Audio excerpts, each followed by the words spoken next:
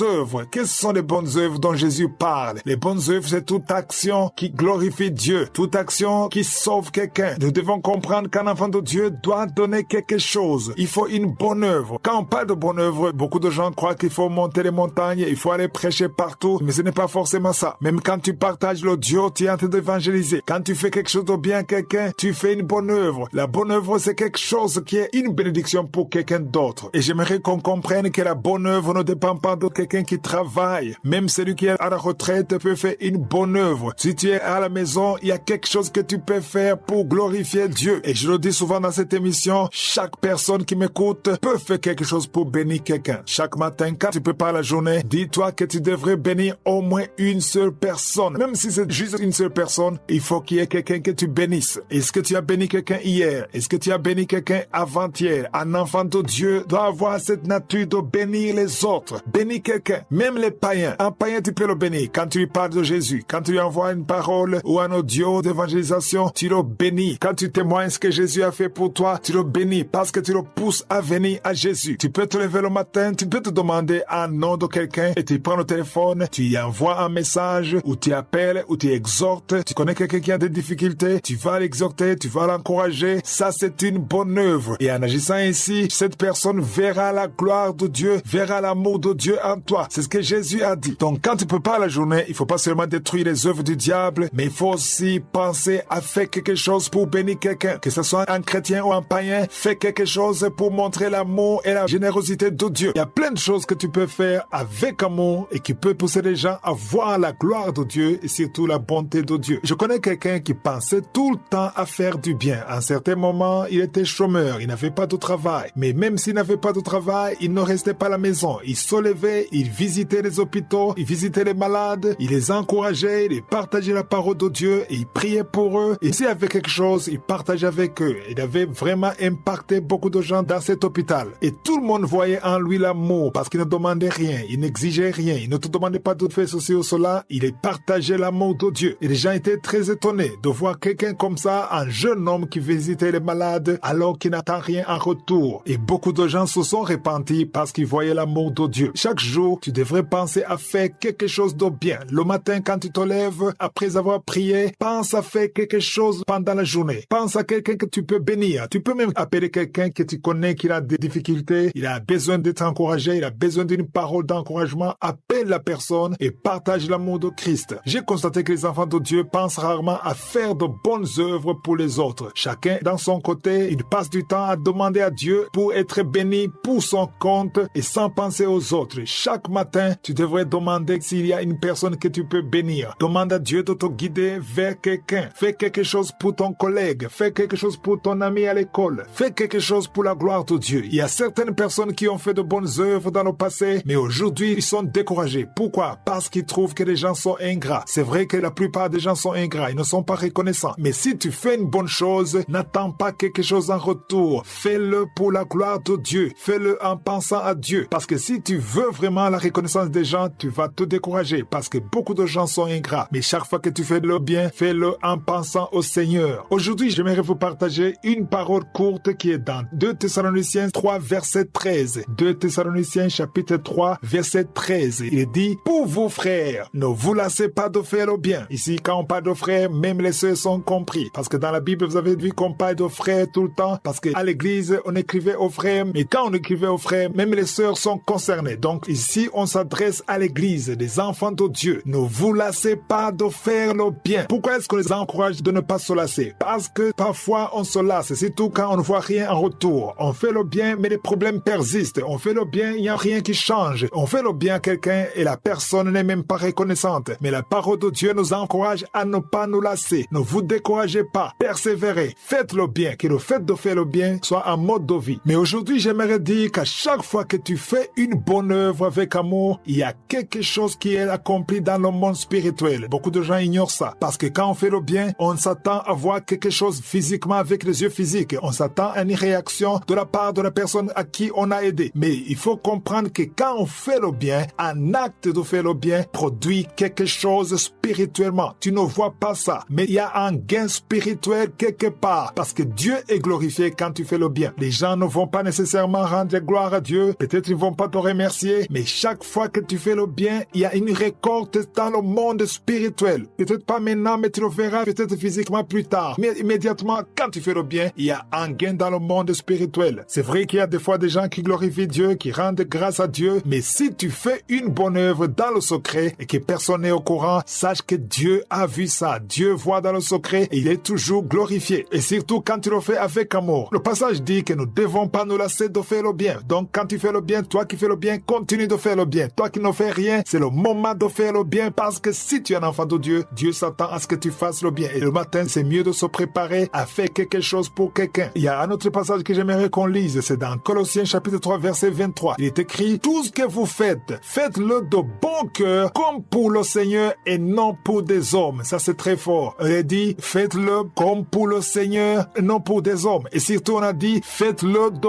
bon cœur. Il y a des gens qui font des choses avec des calculs, avec des spéculations. Fais-le de bon cœur, non pour des hommes, mais pour le Seigneur. Même si tu le fais pour les hommes, pense que tu le fais pour le Seigneur. Parce que des gens oublient facilement, mais le Seigneur n'oublie pas. Le Seigneur te récompense immédiatement dans le monde spirituel. Et certainement, tu le verras plus tard physiquement, mais spirituellement, il y a un gain quand tu fais le bien. Et chaque matin, prépare-toi à faire le bien pour quelqu'un, pour la gloire de Dieu. Premièrement, tu dois comprendre que tu commences une nouvelle journée. Mais le problème que beaucoup de gens ont, c'est que nos mauvaises expériences du passé ont un impact négatif sur nous. On garde notre attention sur les choses passées. Mais quand tu commences la journée, il faut comprendre que c'est une journée qui commence. Et les choses passées ne doivent pas influencer cette journée. Souvent, les échecs du passé, ce qui s'est passé il y a 2 jours, 3 jours, une semaine, ça affecte notre journée. Il faut comprendre que c'est une journée qui n'a jamais existé. Et Dieu te demande d'oublier le passé, de se concentrer sur ce qu'il veut faire. Il y a une parole que je vais vous partager aujourd'hui. Il s'agit d'Ésaïe 43, verset 18. Ésaïe 43, verset 18. Bien sûr, ici, c'était une prophétie pour le peuple d'Israël, mais aujourd'hui, ça nous concerne aussi dans le Nouveau Testament. Dieu a dit, ne pensez plus aux événements passés et ne considérez plus ce qui est ancien. Pourquoi est-ce que Dieu a dit à son peuple de ne pas penser aux événements passés? Parce que les événements passés influencent le présent. Tu peux rater des bénédictions de Dieu parce que tu es lié par les échecs du passé. Il y a des choses qui n'ont pas marché, mais aujourd'hui, si tu m'écoutes le matin, concentre-toi sur ce que Dieu veut faire. Il dit, ne pensez plus aux événements passés. Il faut pas penser aux échecs du passé, les mauvaises nouvelles que tu as eues, les choses qui n'ont pas marché, les échecs du passé. Oublie ça. Ne considère plus ce qui est ancien. Et si tu continues au verset 19, il est dit, voici, je vais faire une chose nouvelle sur le point d'arriver. Il y a une chose nouvelle que Dieu veut faire pour toi aujourd'hui. Ne la connaîtrez-vous pas? Je mettrai un chemin dans le désert et des fleuves dans la solitude. Là où ça ne marche pas, Dieu veut faire une chose nouvelle. Dieu veut te donner une force nouvelle. Il y a des opportunités que Dieu peut mettre devant toi aujourd'hui. Mais beaucoup de fois, nous ratons les opportunités de Dieu parce que nous sommes focalisés sur le passé. Il ne faut pas accepter les distractions du diable. Le diable ne veut pas que tu te concentres sur l'avenir. Son principe n'est pas valable seulement aujourd'hui, mais il s'applique tous les jours. Quand je me réveille tous les matins, je m'attends à quelque chose de nouveau. Souvent, les enfants de Dieu sont découragés parce que vous voyez les mêmes choses. Il y a une sorte de routine, surtout dans les pays développés. J'aimerais te dire que pour un enfant de Dieu, la routine n'existe pas. Chaque fois, tu t'attends à quelque chose de nouveau. Bien sûr, tu vois les mêmes choses, tu prends le même bus, tu vas au même travail, tu fais le même boulot, mais il faut que tu saches que Dieu fait quelque chose de nouveau chaque jour. Il faut t'attendre à quelque chose. Souvent, ce sont les gens qui s'attendent à quelque chose qui arrive loin. Il faut toujours t'attendre. Moi, personnellement, chaque jour, je m'attends à une visitation. Je m'attends à un changement. Je m'attends à une transformation. Tu peux pas rester dans la même faiblesse. Il y a des faiblesses, il y a des choses qui ne marchent pas dans ta vie, mais quand tu pries, tu t'attends à ce que Dieu intervienne. Moi, je suis convaincu que quand je prie, il y a quelque chose qui se fait dans mon esprit, dans mon âme. Dieu intervient chaque fois que tu pries au nom de Jésus. Dieu a dit aux Israélites, voici, je vais faire une chose nouvelle sur le point d'arriver. Et Dieu dit la même chose aujourd'hui pour toi. Même si tu restes à la maison, ceci ne concerne pas seulement ceux qui quittent la maison, ceux qui vont au travail ou à l'école. Même si tu restes à la maison, il faut que tu sois convaincu qu'à chaque journée, il y a une bénédiction, il y a un plan de Dieu, il y a une main de Dieu, il y a une main invisible de Dieu. Et chaque matin, tu dois toujours t'apprêter comme quelqu'un qui sait que Dieu va faire quelque chose. Est-ce que tu t'attends à quelque chose? Si ce n'était pas le cas, il faut que ça soit le cas. Ce matin, je vais t'encourager. Change de mentalité. Attends-toi à la main de Dieu. Si tu te lamentes à cause du passé, des choses qui ne marchent pas, des choses qui sont bloquées. Mais Dieu est capable de débloquer ce qui est bloqué. Il est capable de changer ta situation. Mais ce qui est important ce matin, c'est de changer de mentalité. Pense positivement. Comment est-ce qu'on verra quelqu'un qui pense positivement? On le verra par ses actes. On le verra par ses paroles. Qu'est-ce que tu dis? Quand tu parles, est-ce que tu te lamentes? Est-ce que tu regrettes? Est-ce que tu es dans la jalousie? Tu es en train d'envier les autres? Tu envies ceux qui réussissent? Il y a des chrétiens qui ne font qu'envier les autres. Et ils sont en train de souhaiter le mal aux autres. Quelqu'un qui s'attend à la visitation de Dieu, quelqu'un qui s'attend à la main de Dieu, il n'a pas le temps d'envier les autres. Par contre, il se concentre, il prie et il attend. Est-ce que tu es dans l'attente? Souvent, Dieu visite ceux qui sont dans l'attente. Quand Pierre et Jean ont prié pour le boiteux dans Actes chapitre 3, cet homme était désespéré, mais il s'attendait à recevoir quelque chose venant d'eux. C'est pour ça que le miracle s'est produit. Est-ce que tu t'attends à quelque chose? Change de mentalité, oublie le passé et attends-toi à la visitation ce matin. Il y a des chrétiens qui ne s'attendent jamais à quelque chose de nouveau. On est habitué à la routine. On croit que Dieu fera les choses de la même façon, mais notre Dieu, c'est un Dieu qui change de stratégie. Ce que tu vis aujourd'hui, ça ne sera pas toujours comme ça toute ta vie. Il faut t'attendre à quelque chose de nouveau. Ceux qui m'écoutent et qui sont spirituellement réveillés doivent s'attendre toujours à des choses nouvelles. Je vous ai dit que la meilleure façon de s'attendre à des choses nouvelles, c'est de mettre de côté le passé. Ne te concentre pas au passé. Il y a des gens qui sont esclaves, qui sont prisonniers du passé. Ton passé peut être douloureux, il est rempli d'échecs, de mauvaises nouvelles décourageantes, mais il faut pas avoir peur de répéter les mêmes échecs. Il faut t'attendre à une visitation, à une grâce spéciale. Tu devrais savoir qu'il y a une nouvelle grâce chaque jour. Il y a une nouvelle force que Dieu prépare chaque jour. Mais si tu veux profiter de cette nouvelle grâce, il faut que tu t'attendes réellement à ce que Dieu fasse quelque chose de nouveau. Aujourd'hui, nous allons lire dans Romains 8, verset 14. Romains chapitre 8, verset 14. Il est dit, tous ceux qui sont conduits par l'Esprit de Dieu sont fils de Dieu. On dit clairement que si tu es conduit par l'Esprit de Dieu, si tu es guidé par l'Esprit de Dieu, le Saint-Esprit, la parole de Dieu t'appelle fils de Dieu. On peut se demander pourquoi on dit fils et non pas enfant de Dieu, parce que la version originale, on parle de fils. Par le mot fils, on veut parler d'un héritier. Dans l'histoire biblique,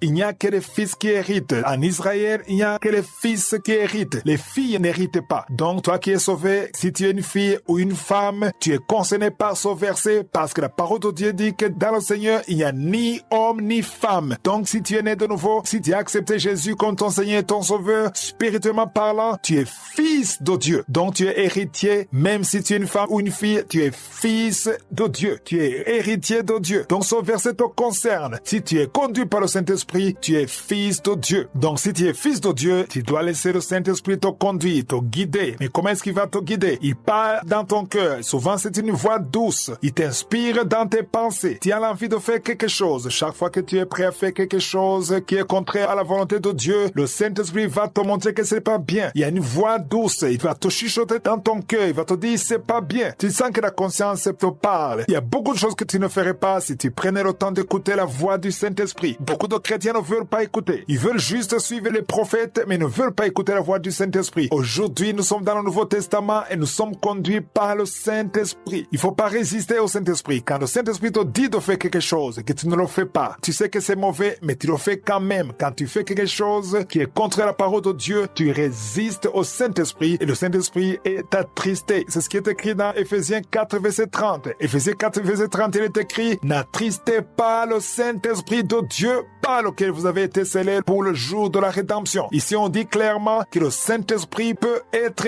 triste. Comment est-ce que tu peux attrister le Saint-Esprit? C'est quand tu n'obéis pas, quand tu ne fais pas ce qu'il te dit de faire. Ceux qui m'écoutent qui sont chrétiens, tu es chrétien mais tu vis dans la pornographie, tu vis dans la masturbation et tu sais au fond de toi que c'est pas bien de le faire. Tu sais que c'est pas bien. Et au moment où tu veux le faire, au moment où tu veux suivre les désirs de ta chair, il y a une voix qui te montre que ce n'est pas bien, mais tu ignores cette voix. Chaque fois que tu ignores la voix du Saint-Esprit, il devient triste. Chaque fois que tu veux pas suivre son conseil, il devient triste. Et c'est toi qui l'as attristé. C'est pour ça que la parole de Dieu dit, n'attristez pas le Saint-Esprit. Il y a des chrétiens, à force de résister au Saint-Esprit, et tu n'entends même plus cette voix. Parce que le Saint-Esprit te donne plusieurs chances. Mais à certains moments, quand tu es têtu, tu ne veux pas écouter le Saint-Esprit, tu résistes. En ce moment, tu ne sens même plus cette voix. Des gens qui vivent une vie de masturbation. Tous les jours, tu vis dans la masturbation, tu vis dans la pornographie, et tu te dis chrétien. Tu es peut-être, tu entres dans la chorale, et tu sais que c'est pas bien. Et le Saint-Esprit te répète que c'est pas bien, mais tu l'ignores, tu persistes, tu continues malgré tout. Et tu sais que c'est un péché de souiller ton âme avec des pensées sexuelles. Il y a beaucoup de gens qui témoignent qu'ils ont été délivrés de la masturbation, et vous le savez. Mais sachez que si vous persistez dans le péché, vous attristez le Saint-Esprit. La meilleure façon de le faire, c'est de parler au Saint-Esprit. Apprenez à parler au Saint-Esprit et demandez qu'il vous fortifie, et surtout obéissez quand il vous parle. Parce que quand le Saint-Esprit te demande de faire quelque chose, il te donne aussi la force et la grâce de faire ce que toi tu ne peux pas faire de toi-même. Mais tout demande l'humilité. Parlez au Saint-Esprit et obéissez au Saint-Esprit. La première chose à savoir, c'est que chaque personne qui connaît Dieu et qui croit en lui a besoin de commencer sa journée dans la prière. Ne quittez pas votre maison sans prier. Un enfant de Dieu réveillé doit prier avant de sortir de sa maison. La prière doit être comme la nourriture. Ça doit faire partie de ta vie de tous les jours. La prière donne la force et permet d'être en communion avec Dieu. Quand tu pries, ton esprit est en communion avec l'Esprit de Dieu. Quand tu prépares la journée, tu te prépares à faire face à tout ce qui peut arriver au cours de la journée. La prière te permet d'éviter beaucoup d'obstacles du diable pendant la journée. Satan tend beaucoup de pièges aux enfants de Dieu. Et l'un des pièges favoris de Satan, c'est la colère. Tu dois comprendre que la colère peut engendrer le péché. C'est normal d'être en colère. Le problème n'est pas d'être en colère, mais de garder la colère en toi. Aujourd'hui, nous allons lire dans Éphésiens 4, verset 26. Éphésiens chapitre 4, verset 26. Il dit, si vous vous mettez en colère, ne péchez point, que le soleil ne se couche pas sur votre colère. J'aimerais que ce matin on analyse ce passage. On dit deux choses, se mettre en colère et pécher. Deux choses. La première chose, c'est de ne pas vous mettre en colère. Et on dit, si vous vous mettez en colère, ne péchez point. Ça veut dire que se mettre en colère, ce n'est pas le péché en soi, mais si vous gardez la colère en vous, il y aura certainement un péché. La colère engendre toujours le péché si elle reste en toi. C'est-à-dire, quand tu te mets en colère, ne gardez pas cette colère en toi. Ce verset dit que le soleil ne se couche pas sur votre colère. C'est-à-dire, ne gardez pas cette colère en toi pendant toute la journée. Si tu gardes la colère en toi pendant toute la journée, tu dois forcément pécher. C'est bien de savoir que chaque fois que la colère vient, il faut chasser cette colère au nom de Jésus. Il faut changer de pensée. Il faut pas garder cette colère en toi. Parce que le passage dit au verset 27 que si vous gardez la colère en vous, vous donnez accès au diable. Au verset 27, il dit, et ne donnez pas pas accès au diable. Autrement dit, la colère ouvre la porte au diable. Ça ouvre la porte à Satan. C'est-à-dire que la stratégie de Satan, c'est de provoquer la colère en vous. Et si vous gardez la colère, il y aura des pensées négatives. C'est pour ça qu'il y a des gens qui font des actions incontrôlées. Et plus tard, ils regrettent. Ils se demandent comment est-ce que j'ai pu dire ça? Comment est-ce que j'ai pu faire ça? Comment j'ai fait cette action? Parce que tu as gardé la colère en toi. Donc, quand tu prépares la journée le matin, prie pour tes émotions. Prie pour les circonstances de la journée avant que ça arrive. Parce que parmi les pièges de Satan, on a vu qu'il y a la colère. La colère est très dangereuse. En soi, elle n'est pas dangereuse parce que quand elle vient, elle est petite. Mais quand tu la gardes en toi, elle grandit. Si tu te mets en colère, par exemple, à 8 heures du matin et que tu gardes cette colère en toi, si cette colère reste en toi jusqu'à 18 heures, elle sera pas la même. La colère aura grandi et il y aura des pensées négatives. Le diable sait profiter quand quelqu'un est en colère. Quand tu es en colère, tu deviens vulnérable. Tu as des pensées charnelles qui ne sont pas conformes à la parole de Dieu. C'est pour cela que quand tu prépares la journée le matin, il faut prier pour tes émotions. Il faut prier pour tes pensées. Il faut prier pour les circonstances qui vont arriver et demander au Saint-Esprit de te donner la sagesse et la force de résister à la colère parce que la colère est très dangereuse. Donc, préparer la journée, ce n'est pas seulement prier. Prier, c'est bien, mais il faut aussi préparer ton cœur à travers la prière. Quand tu pries, prépare ton cœur. L'une des choses pour laquelle tu devrais prier le matin, c'est ton tempérament, car Satan a toujours des plans contre toi que tu ignores. C'est important de montrer à Dieu toutes les personnes que tu vas rencontrer aujourd'hui. Si tu m'écoutes le matin, montre à Dieu toutes les personnes que tu vas rencontrer. Il y a ceux que tu connais et d'autres que tu ignores. Montre à Dieu tes collègues, tes amis, partout où tu vas aller. Demande à Dieu de te précéder. Dieu te précède. L'importance de préparer la journée, c'est que les anges te précèdent et préparent ton chemin. Si tu travailles quelque part, prie pour tes collègues, prie pour ton chef, prie pour ton patron, prie pour tes amis, les personnes que tu vas rencontrer. Prie pour eux. Parce que Satan sait comment provoquer des circonstances qui te mettent en colère. Et quand tu seras en colère, le diable sait comment t'infiltrer. Le verset 27 dit, ne donnez pas accès au diable. Au milieu d'une conversation, tu peux sentir qu'il y a la tension qui monte. Tu peux sentir que ça risque de se terminer mal. Et c'est pour ça que quand tu vois une conversation qui commence à créer des frustrations, sois sage et quitte la conversation. Sors de cette conversation. Protège ton cœur plus que tout. Plusieurs enfants de Dieu tombent dans le péché parce qu'ils ne voient pas le danger venir. Prépare ta journée, mets tout entre les mains de Dieu et laisse le Saint-Esprit te guider. Il faut prier pour ton cœur, il faut prier pour ta bouche, parce que le diable sait comment utiliser la bouche. Tu peux prononcer des paroles qui découragent, des paroles qui détruisent ceux qui vont t'écouter. Si tu vas au travail, si tu vas à l'école, il faut prier pour ta bouche, parce que ta bouche peut être un instrument de Satan. Quand je dis de préparer la journée, c'est pas seulement de prier, une simple prière, mais il faut prier pour tout ce qui va se passer. Prie pour les personnes que tu vas rencontrer. Prie que le Saint-Esprit te guide dans tout ce que tu vas dire aujourd'hui. Aujourd'hui, on va lire dans Éphésiens chapitre 4, verset 29. Éphésiens 4, verset 29. Il est dit, qu'il ne sorte de votre bouche aucune parole mauvaise. Est-ce que c'est possible? Qu'il ne sorte de votre bouche aucune parole mauvaise. Si c'est écrit dans la parole de Dieu, donc c'est possible. C'est possible qu'il ne sorte de votre bouche aucune parole mauvaise, mais s'il y a lieu, quelques bonnes paroles qui servent à l'édification et communiquent une grâce à ceux qui l'entendent. Voilà comment il faut préparer la journée. Il faut bien lire le verset 29. On dit qu'il ne faut pas qu'il sorte de nos bouches une parole mauvaise. Et s'il y a une parole qui devait sortir de la bouche, que ce soit une parole qui sert à l'édification et que ça communique une grâce à ceux qui t'entendent. Tu m'écoutes peut-être ce matin, tu es encore à la maison, mais il y a des gens qui vont t'entendre aujourd'hui. Il y a des gens qui vont t'écouter. Tu vas parler aux gens que tu vas rencontrer. Tu vas parler à tes collègues. Tu vas parler à tes confrères. Tu vas parler à tes amis. Mais les gens qui vont t'écouter devraient entendre une parole qui édifie. Évite les paroles qui découragent. Évite les paroles négatives. Les paroles de désespoir. Je ne te demande pas de mentir, mais il faut parler avec foi. Il faut voir les choses comme Dieu les voit. Il faut communiquer la vie. Quelqu'un qui a le Saint-Esprit, quelqu'un qui est réveillé est censé encourager et donner espoir. Le Seigneur donne de l'espoir. Voilà le message d'aujourd'hui. Aujourd'hui, j'aimerais que tu apprennes comment préparer la journée en priant pour ta bouche, en priant pour les paroles qui vont sortir de ta bouche. Parce que si tu ne pries pas pour ça, le diable va utiliser ta bouche et tu vas dire des paroles qui sont négatives, qui ne glorifient pas Dieu. Autre chose qu'il faut comprendre aujourd'hui, en préparant la journée, il faut éviter d'attrister le Saint-Esprit. Pour ceux qui ne le savaient pas, le Saint-Esprit est triste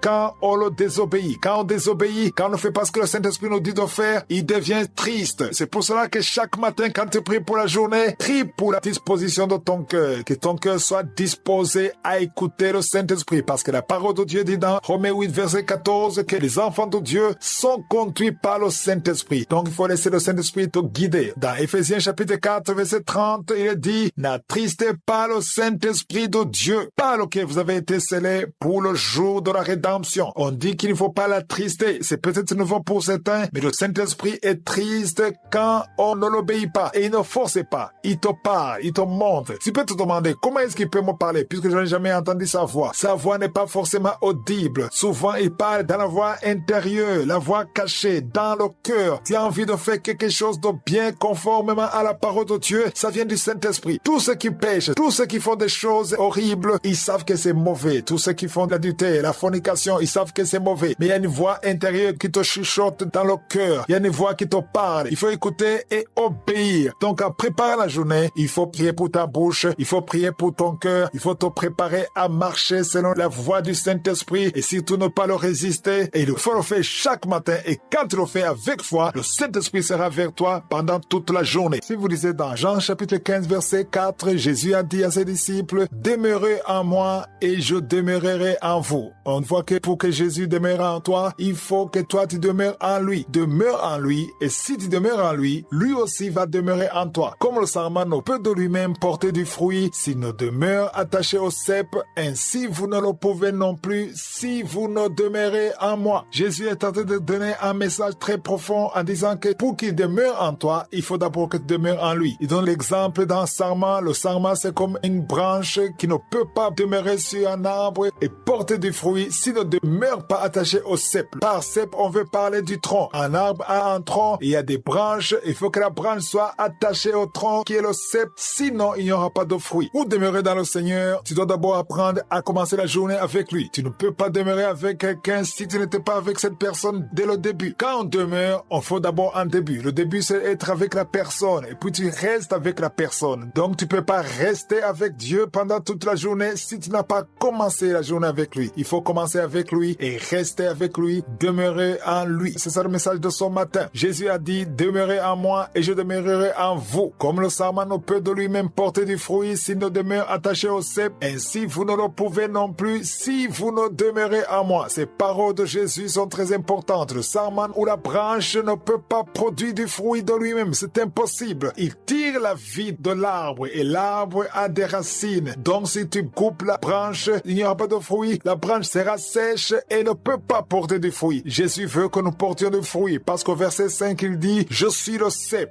Vous êtes les sarments, nous sommes les branches et Jésus c'est l'arbre, c'est le tronc. Nous sommes les branches, nous sommes les sarments et Jésus a dit, c'est lui qui demeure en moi et en qui je demeure, porte beaucoup de fruits. Il n'a pas parlé seulement de fruits, mais beaucoup de fruits. Si tu demeures en Jésus et qu'il demeure en toi, naturellement, tu vas porter beaucoup de fruits. Parce qu'il y a quelque chose de très important qu'il a dit à la fin du verset 5. Lisez dans vos Bibles, il a dit, car sans moi, vous ne pouvez rien faire. Mon frère, ma sœur qui m'écoute, je veux que tu saches que sans Jésus, tu ne peux absolument rien faire. Tout ce que tu fais dans le Seigneur, tout ce que tu fais dans l'œuvre de Dieu, la vie que tu as, l'énergie que tu as, c'est grâce à lui. Jésus a dit, sans moi, vous ne pouvez rien faire. Toi qui es pasteur, toi qui es évangéliste, toi qui chantes, tu ne peux rien faire sans lui. C'est ça le message de ce matin. Il faut qu'on comprenne qu'on a tellement besoin de lui. Si tu commences la journée sans prier, sans parler à Dieu, sans t'intéresser à la parole de Dieu, c'est que tu n'as pas compris comment les choses fonctionnent. Jésus, c'est lui qui donne la vie. Il faut que tu commences la journée avec lui et que tu demeures en lui. Parce que le verset 5, il dit que c'est lui qui demeure en lui et en qui il demeure porte beaucoup de fruits. Si tu veux porter beaucoup de fruits, il faut demeurer dans le Seigneur. C'est le message que je veux que tout le monde comprenne ce matin. Parce qu'il y a des gens qui ne prient pas du tout. Quand ils se lèvent, ils ne prient pas. Ils se précipitent pour se préparer, pour prendre le petit déjeuner et partir au travail ou à l'école sans prier. Si tu fais ça, tu n'as pas compris le monde dans lequel tu vis. Tu as besoin du Seigneur. Tu as besoin de te connecter avec Dieu. Tu as besoin de prier. Tu as besoin de la force de la journée. De la même façon que tu manges pour avoir la force physique, tu as aussi besoin de la force spirituelle. Celui qui prie est toujours meilleur que celui qui ne prie pas. Si tu ne pries pas, tu sors sans prier, tu perds quelque chose et tu manques la grâce et la protection de Dieu dès le matin. C'est important de commencer la journée avec le Seigneur. Je fais souvent cette comparaison entre le téléphone et le chargeur. La majorité de ceux qui m'écoutent ont des téléphones portables. Tu as un téléphone portable. Ton téléphone a besoin d'un chargeur pour être chargé. Si tu utilises le téléphone pendant la journée, la batterie sera déchargée. Et j'aimerais que tu comprennes que si la batterie est déchargée, tu ne peux rien faire avec ton téléphone. Tu ne peux pas utiliser le téléphone s'il est déchargé. Il faut recharger. C'est pour ça qu'il y a le chargeur pour qu'il y ait de l'énergie. Le chargeur permet au téléphone de fonctionner. Et si tu as besoin d'utiliser Internet, il te faut une connexion. Il y a une connexion limitée et une connexion illimitée. Si tu passes toute la journée sur Internet, si tu télécharges, si tu es sur YouTube, tu as besoin de plus de mégas d'Internet. Tu as besoin d'une plus grande connexion parce que tu utilises ton téléphone sur Internet. Alors, il faut que vous compreniez que le téléphone, c'est comme toi, le chrétien, et le chargeur, c'est ta vie de prière, c'est ton esprit. Et ton esprit a besoin d'être chargé. Et je compare l'électricité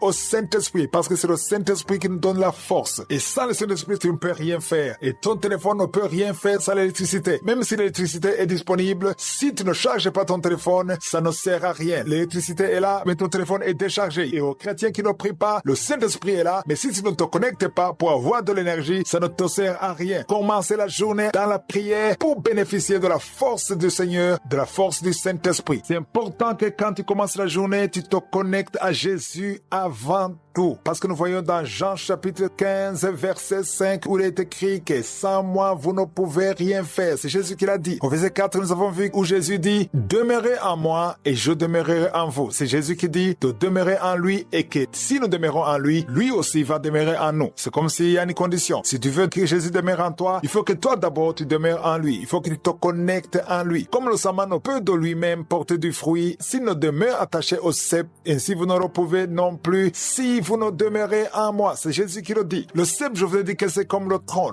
d'un arbre. Il y a des branches. Nous sommes le sarment ou les branches. Une branche doit être attachée, connectée au tronc. Si tu n'es pas attaché au cep ou au tronc, tu n'as pas de vie. La vie vient de l'arbre, ça vient des racines. Si tu coupes la branche, elle est finie, elle est sèche, il n'y aura pas de fruit. Alors, au verset 5, Jésus dit, je suis le cep, vous êtes les sarments. C'est lui qui demeure en moi et en qui je demeure porte beaucoup de fruits, car sans moi, vous ne pouvez rien faire. Si vous avez la Bible en papier, vous pouvez souligner cette partie qui dit, sans moi, vous ne pouvez rien faire. Sans Jésus, tu ne peux rien faire. Toi qui te lèves le matin, qui prépare la journée, tu ne peux rien faire sans Jésus. Mais peu importe le don que tu as besoin de Jésus. Au verset 6, il dit, si quelqu'un ne demeure pas en moi, il est jeté dehors comme le sarment et il sèche. Tu n'as plus de vie. Puis on ramasse les sarments, on les jette au feu et ils brûlent. Aujourd'hui, j'aimerais insister sur le verset 8. Je vous demande tous de lire dans vos Bibles Jean chapitre 15, verset 8. Jésus a dit, si vous portez beaucoup de fruits, c'est ainsi que mon Père sera glorifié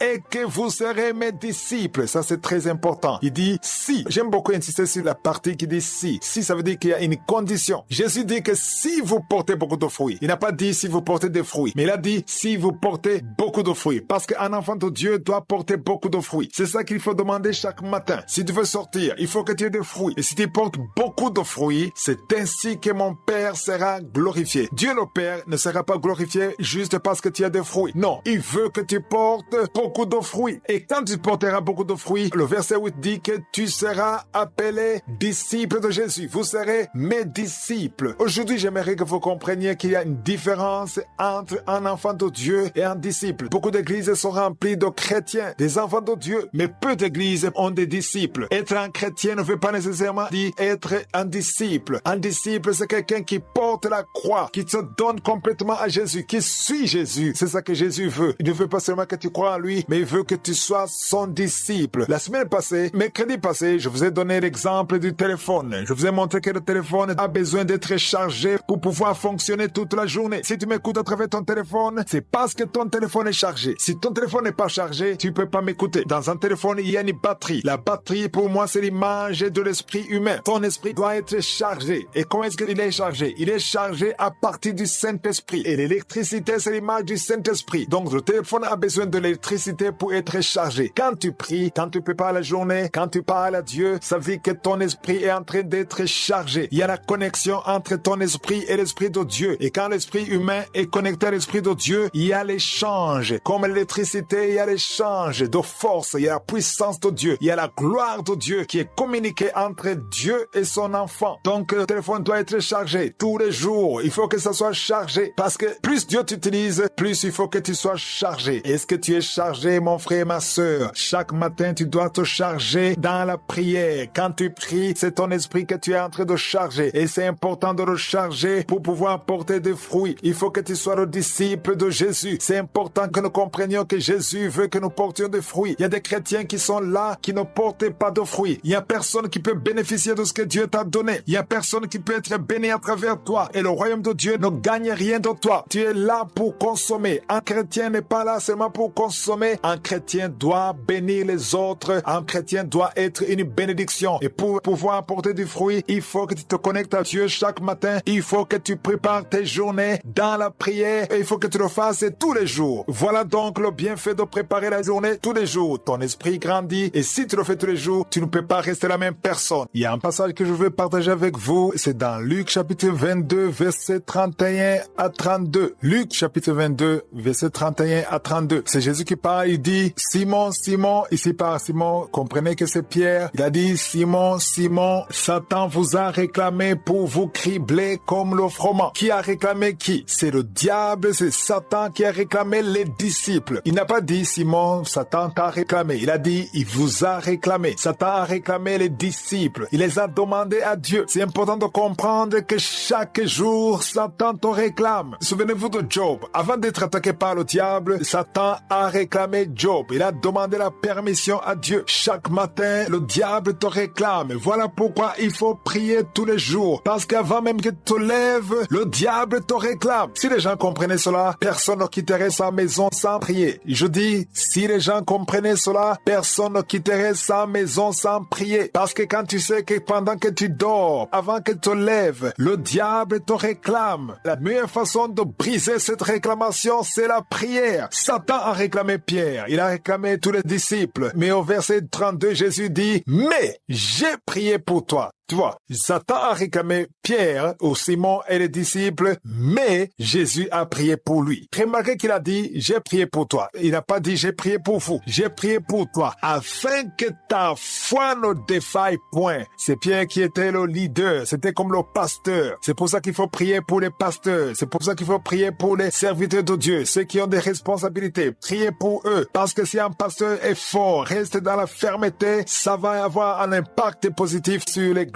Il a dit, j'ai prié pour toi afin que ta foi ne défaille point. Et toi, quand tu seras converti, affermis tes frères. Donc les frères, ça dit Jean, Jacques, André, les autres, ils vont être affermis par la force de Pierre. Jésus a prié pour le leader. Il a prié pour Pierre. Et c'est la prière de Jésus qui a fait que Satan ne parvienne pas à le cribler comme le froment. Parce qu'il veut te cribler, il veut te craser, il veut te détruire. C'est ça sa mission. Égorger, voler, détruire. C'est ça sa mission. Il veut te détruire. Et il faut prier le matin. Ne quitte pas ta maison sans prier. Et quand est-ce que Jésus a prié? Nous savons que Jésus priait le matin. Parce que si vous lisez dans Marc chapitre 1 verset 35, il est dit vers le matin. C'est pas le matin, mais vers le matin. Le matin c'est 6 heures du matin. Mais c'est vers le matin pendant qu'il faisait encore très sombre. Pas seulement sombre, mais très sombre. Je suis en train de lire Marc chapitre 1 verset 35. Jésus se levait le matin quand il était encore noir, quand il faisait nuit, quand c'était sombre, très sombre. Et il se leva et sortit pour aller dans un lieu désert où il pria. D'autres versions disent, il se leva pour aller dans un lieu secret. Jésus se levait le matin pour prier. Et c'est pendant le matin qu'il a intercédé pour Pierre afin que Pierre soit fort pour pouvoir fortifier les autres. Toi qui m'écoutes ce matin, je t'encourage à imiter Jésus. Sois comme Jésus. Lève-toi très tôt le matin. N'attends pas que le soleil se lève alors que tu dors encore. Quelqu'un qui est réveillé se lève le matin parce qu'il sait que c'est pas la prière qu'il a la victoire. Satan te réclame tous les jours, toutes les nuits. Tu es réclamé. Et beaucoup d'enfants tombent dans le piège. Ils tombent dans le piège parce qu'ils ne prient pas. Quand tu ne pries pas, tu ne permets pas aux anges d'intervenir. Mais quand tu pries tous les jours, quand tu intercèdes tous les jours, ça veut dire que tu permets aux anges d'agir. C'est très important de comprendre que Dieu agit toujours à travers la prière et que nous sommes réclamés tous les jours. La foi, c'est quelque chose qui diminue ou qui peut augmenter volonté. Mais quand tu pries le matin, ça te donne la foi. Et surtout quand tu écoutes la parole, il faut comprendre que le secret de la prière est que quand tu pries, tout ce que Satan a réclamé contre toi s'efface. Le diable perd contrôle. Même si tu ne pries pas particulièrement pour une chose, le fait que tu es dans la prière, il y a une connexion entre ton esprit et l'esprit de Dieu. Il y a un déclenchement d'anges. Les anges sont en action quand tu es en train de prier. Et c'est important de comprendre que Satan n'a pas peur de toi. Satan n'a peur de personne. Que tu sois jeune ou adulte, riche, intelligent, que tu aies des diplômes. Satan n'a pas peur de ça. Il n'a pas peur de ton CV. Satan a peur d'une seule chose. Il a peur de Jésus. Il tremble devant Jésus. Il n'y a que Jésus qui lui fait peur. Jésus a dit qu'il avait prié pour Pierre afin que sa foi ne défaille point, afin qu'elle ne se termine pas, qu'elle ne s'épuise pas. La prière renouvelle la foi. Beaucoup de gens cessent de prier parce que leur foi a diminué. Si tu vois quelqu'un qui priait et qui ne prie plus, tu m'écoutes, tu n'as plus de vie de prière, ça veut dire que ta foi a diminué. Ce n'est pas la vie de prière qui a diminué, c'est ta foi qui a diminué. Donc je t'encourage de te relever. Ne quitte pas la maison sans prier parce qu'il y a des réclamations contre toi et ces réclamations sont détruites à travers la prière. Avant de quitter la maison, va devant le Seigneur, loue le Seigneur, parle-lui et en agissant ainsi, le Seigneur détruira toutes les réclamations et le Saint-Esprit te conduira dans la parfaite volonté de Dieu. C'est important que celui qui m'écoute sache que Satan nous réclame chaque matin, pas certains jours, mais chaque matin, Satan nous réclame. C'est important de le savoir. Il faut que nous soyons conscients que nous sommes réclamés tous les jours, parce que celui qui a compris qu'il est réclamé tous les jours, il ne peut pas sortir de la maison sans prier, parce que c'est la prière qui détruit les réclamations de Satan. Jésus a dit, j'ai prié pour toi, Pierre, pour que quand tu seras fort, tu vas affermir les autres. Tu as besoin d'être fort par la prière. C'est la prière qui te rend fort. C'est la prière qui détruit les plans de Satan. C'est la prière qui te garde dans le plan de Dieu. Il y a beaucoup de choses qui sont détruites à travers la prière matinale. Chaque fois que tu commences la journée avec la prière. C'est ça la sagesse. La victoire, normalement, est acquise le matin. Pas à la fin de la journée, le matin, parce que la victoire d'abord s'opère spirituellement et le reste va suivre. Tout ce que nous vivons à travers la journée, c'est physique, c'est ce que nous voyons. Mais la vraie victoire, c'est d'abord spirituellement. Si tu as la victoire spirituelle, tu auras la victoire physique. C'est ça le secret. Combattons spirituellement chaque matin avant de sortir de la maison et nous aurons la victoire le matin. Moi, j'aime quand je quitte la maison après avoir prié, j'ai l'assurance que j'ai la victoire spirituellement. Cela ne veut pas dire que je n'aurai pas de problème, mais aucun problème ne va m'intimider parce que je sais que j'ai déjà prié, je suis avec Dieu, j'ai tout confié entre les mains de Dieu. Aujourd'hui, nous allons nous appuyer sur Jean chapitre 10, verset 10. Le verset dit, le voleur ne vient, ici c'est Jésus qui parle, il a dit, le voleur ne vient que pour dérober, égorger et détruire. Trois choses, dérober, égorger et détruire. C'est ça sa mission. Ce qu'il ignorait, c'est ça la mission de Satan. Satan a une mission particulière pour toi. Il y a trois choses qu'il veut faire contre toi chaque journée. Il veut te dérober, c'est-à-dire il veut te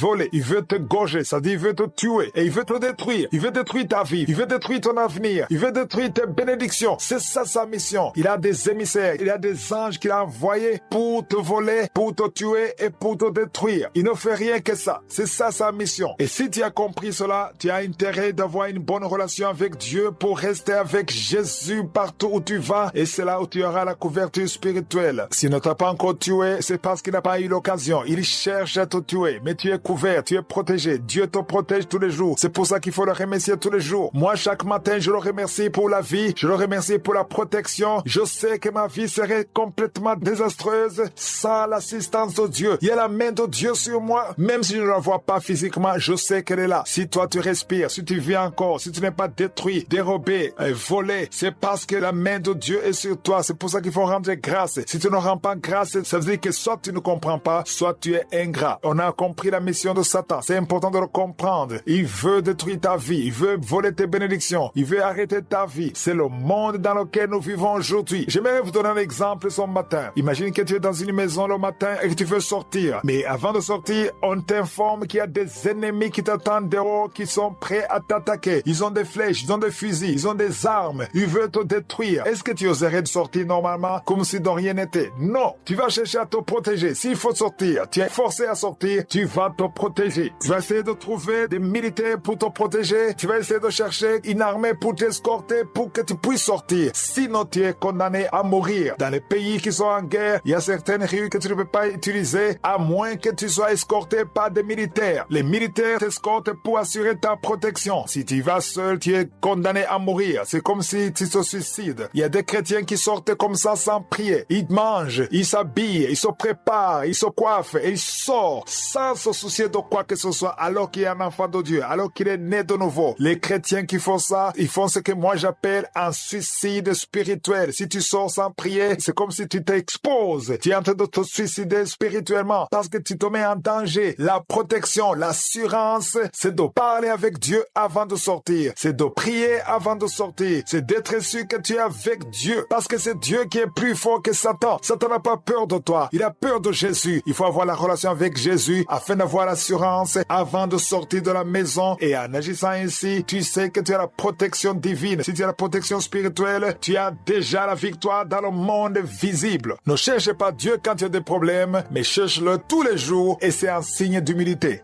Pour que tu commences la journée avec Dieu, tu dois aussi avoir la révélation. Personne ne peut commencer la journée avec je suis sans avoir la révélation. C'est impossible. Si tu n'as pas la révélation, tu vas le faire une fois, deux fois, trois fois et tu vas te décourager. Mais celui qui a la révélation, il a compris qu'il ne peut pas sortir de la maison sans parler à Dieu. Aujourd'hui, nous allons lire dans Psaume 143, verset 8. Ici, c'est David qui parle. David avait vraiment la révélation de commencer la journée. C'est lui qui m'a le plus inspiré dans la Bible parce qu'il a bien compris que c'est très important de commencer la journée avec Dieu dans la prière. Au verset 8, il est écrit « Fais-moi dès le matin entendre ta bonté ». Voyez qu'ici on parle entendre. C'est comme si c'est quelque chose que tu entends avec les oreilles. Mais il ne s'agit pas d'un bruit physique. Mais c'est la foi, c'est la révélation. Il dit à Dieu « Fais-moi dès le matin ». Pourquoi dès le matin? Parce que c'est là où la journée commence. Beaucoup espèrent sentir les choses, voir les choses après être sortis de la maison. Non, c'est dès le matin. Quand tu es encore à la maison, quand tu n'es pas encore sorti, quand il n'y a aucun bruit, quand tout est calme. La plupart des gens dorment, peut-être quand tu te lèves, dans la rue, il n'y a pas de voiture, tu n'as pas encore rencontré quelqu'un qui t'insulte, qui te dit de mauvaises choses, il n'y a aucune tentation devant toi, tu es seul le matin, tu viens de te lever, mais il dit, fais-moi entendre ta bonté. Tu as besoin d'entendre la bonté de Dieu avant de sortir de la maison, avant de manger, avant de faire quoi que ce soit, parce que ça demande la foi et la révélation. Quand tu te lèves, il faut que tu aies la révélation, que tu commences la journée avec Dieu et surtout il faut comprendre qu'il y a des choses que le diable a déjà préparées contre toi mais que Dieu va déjouer en ta faveur. Et le verset continue en disant car je me confie en toi. C'est ça l'importance de commencer la journée. Il suffit pas de prier seulement, il faut te confier en Dieu. Fais-moi connaître le chemin où je dois marcher. Tu sais bien où tu vas. Tu connais le chemin qui mène à l'école ou au travail. Bien sûr tu sais où tu vas. Tu vas mettre l'adresse dans le GPS mais il faut demander à Dieu de te faire connaître le chemin. C'est lui qui connaît ce qu'il faut. Souvent, quand je prie le matin, je demande à Dieu de fermer les mauvaises portes. Là, même si j'ai des rendez-vous, je demande à Dieu de me guider, de ne pas me laisser aller là où lui ne veut pas que j'aille. Ici, David dit, je me confie en toi, fais-moi connaître le chemin où je dois marcher, car j'élève à toi mon âme. C'est important d'élever ton âme à Dieu. L'âme contient l'intelligence, contient les émotions, contient la pensée, ta pensée, ton intelligence, tout ce qui fait que tu sois qui tu es. Élève-le à Dieu et confie tout entre ses mains. Fais-lui confiance. C'est très important de commencer la journée dans la foi et dans la révélation. Ce verset est très profond parce que ça nous montre qu'on ne peut rien de nous-mêmes. Quand je sors le matin, je sais que je mets tout entre les mains de Dieu. Ici, il y a une chose sur laquelle je veux insister. Je veux que tu comprennes que la victoire s'obtient le matin. Je le dis très souvent et je le répéterai toujours. Je veux que vous compreniez que la victoire de la journée, on l'obtient le matin. Il y a ceux qui attendent de sortir pour voir comment ça va se passer afin de conclure à la fin de la journée. Mais quelqu'un qui a la révélation, il n'attend pas la fin de la journée, il n'attend pas de sortir de la maison. Il sait qu'il a bien commencé la journée parce qu'il a commencé avec Dieu. Quand tu commences avec Dieu, tu as bien commencé la journée. C'est ça qu'il faut retenir. Rendre grâce à Dieu le matin, c'est une décision que tu prends. Il y a ceux qui croient qu'ils rendent grâce parce que les choses marchent bien. Non, c'est toi qui décides. Tu décides de rendre grâce à Dieu,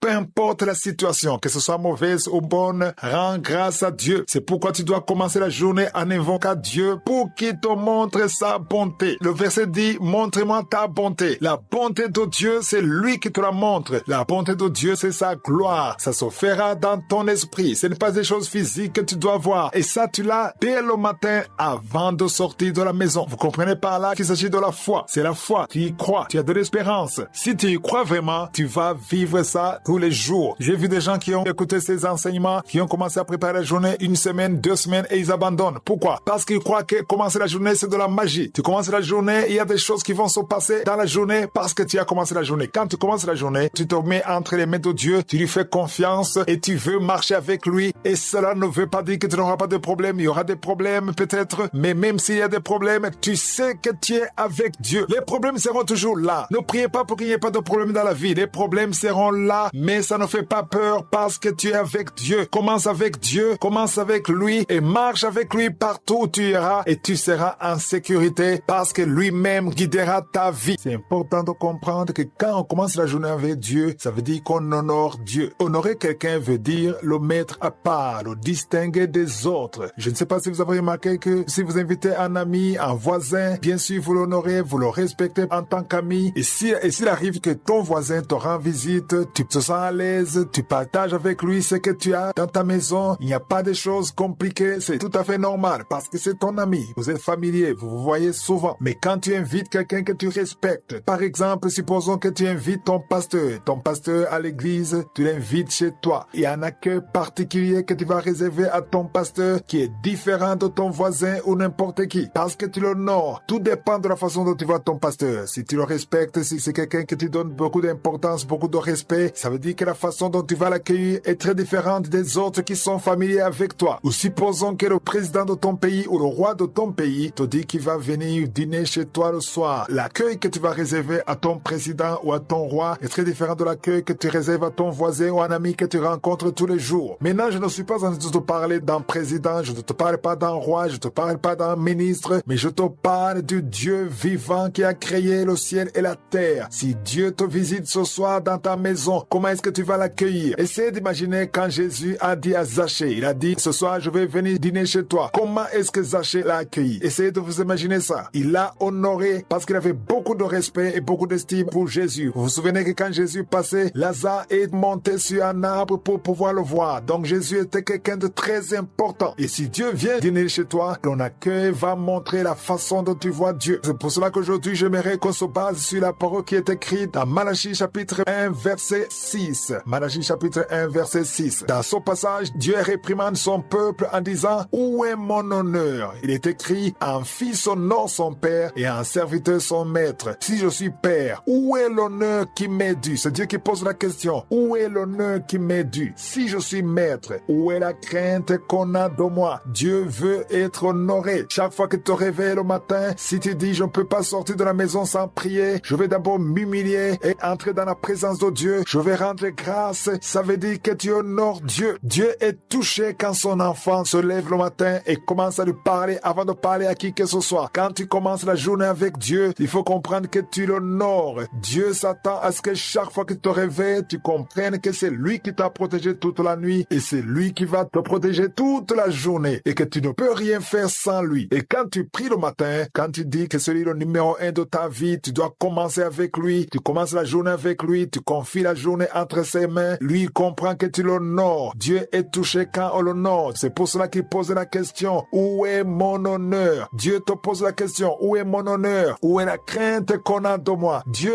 exige son honneur, Dieu exige de la crainte, Dieu exige du respect. Et quand tu te lèves le matin pour prier, ça veut dire que tu respectes Dieu. C'est une façon de démontrer ton respect, ta dépendance. C'est comme si tu lui disais, je ne peux rien faire aujourd'hui sans toi. Et c'est important que tu te lèves le matin avant de prendre le petit déjeuner, avant de faire quoi que ce soit, tu te mets à genoux, tu vas devant Dieu, tu dis, Seigneur, je suis là pour toi. Je veux commencer la journée avec toi. C'est important d'honorer Dieu. Chaque fois que je me lève le matin, même si tu n'as pas envie de prier, parce qu'il y a des fois où dans la chair, tu te sens fatigué ou bien tu n'as pas envie de prier, mais je sais que je ne peux pas sortir de la maison sans parler au Créateur, à mon Père. Je ne peux pas sortir de la maison. Je ne peux même pas oser le faire. Ça n'a pas de sens. Dieu qui t'a gardé toute la nuit, quand tu dormais, quand tu ronflais, gonflé, c'est lui qui t'a gardé, c'est lui qui t'a protégé. Il y avait des attaques, il y a des esprits tout autour de toi qui veulent te détruire, qui veulent détruire ta famille, qui veulent détruire ta vie. Mais il te